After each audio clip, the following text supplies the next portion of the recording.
Kalau udah ada yang bilang aman, saya lanjut nih. Baik Ustaz, boleh. Tafadhol. Aman ya? Oke. Jadi kan nih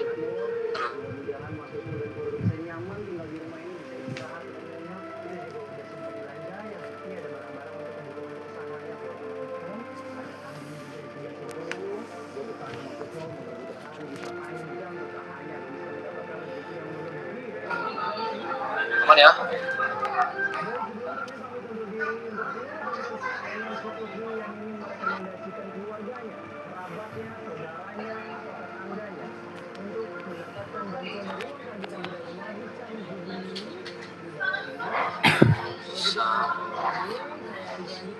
Oke, bismillah. Semoga tidak ada kendala lagi ya. Oke, tadi kan kalau udah pertanyaan pertama saya tadi kan siapa yang kalau habis post sesuatu entah itu story atau like atau reels lah dan sebagainya.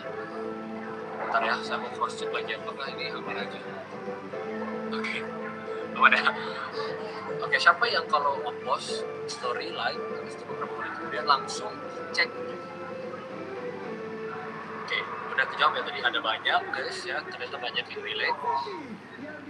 Karena memang di era kita sekarang sebagai Gen Z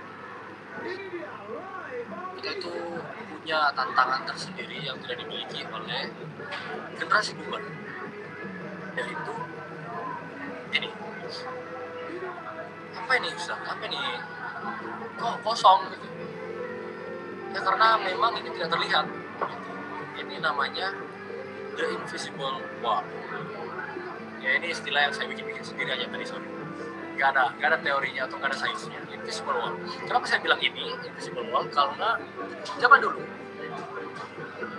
di belahan orang-orang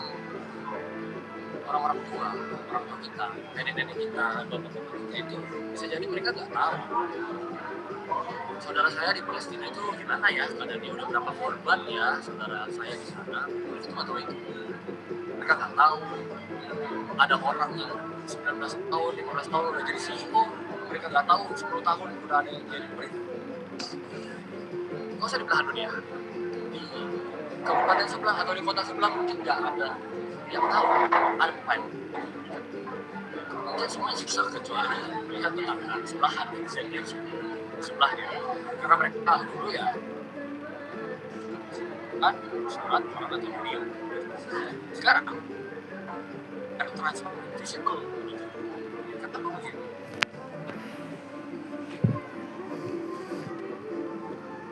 Tangga itu tetap sama,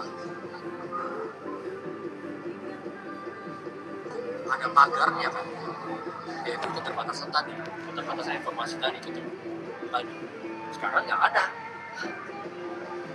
itu semuanya sama-sama ada, tapi bisa melihat gitu.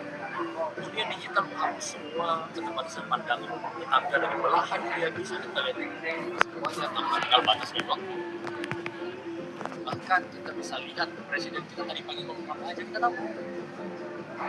Kita bahkan bisa perbedaan antara kami presiden kita hari ini presiden ketiga kita Bapak Habibie, kita bisa lihat video bahkan belasan tahun lalu.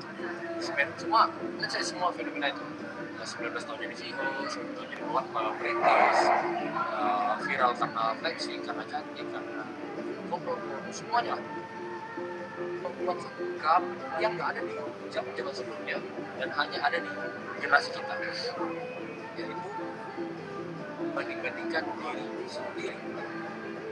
Dan dimana ini tuh candu tampaknya ini bisa gitu. Fenomena banding-banding sendiri ini bisa kita kalau kita merasa kurang ganteng, kurang cantik, dia sehingga awal mulanya lah ini kita merasa butuh validasi. Dimana kita juga hidup di mana nilai kita seolah ditentukan oleh angka, berapa followers yang kita punya, berapa estetik dan berapa banyak orang yang kita capek melakukan bikin sesuatu dan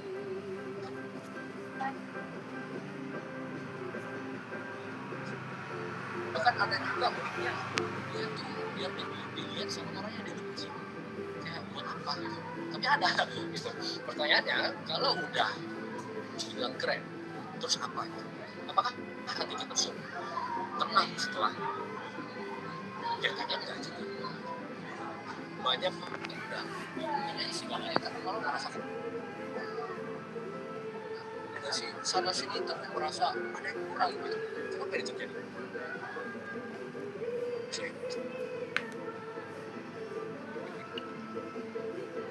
Dan malam kita akan bedah kenapa hal ini bisa terjadi dari kacamata sains, tidak panduan ultimate kita kita akan membuktikan kalau validasi tidak akan mengenyangkan kita. Pertama kita menentukan dulu nih bagaimana ini bisa terjadi. Itu secara psikologis ini memang wajar karena dalam hierarki kebutuhan Maslow itu ada bertingkat-tingkat kebutuhan manusia. Pertama kan ya itu tadi makan minum susah, tinggal sedang makan papan. Terus yang kedua ada safety-nya, merasa aman, yang dimana ini tidak dirasakan sama saudara-saudara kita di Palestina. Ketiga ada love and belonging dan sayang, yang dimana ini kita pengen punya perasaan, pengen punya teman, pengen punya circle, pengen dicinta, pengen diterima sama teman-teman lah gitu. Bahkan ya ada juga yang pengen punya pacar, pengen dicintai. Nah kalau SD needs di atasnya lagi, kita perlu yang namanya validation full. Sehingga kita pengen diakui, pengen punya jabatan, pengen dibilang sukses.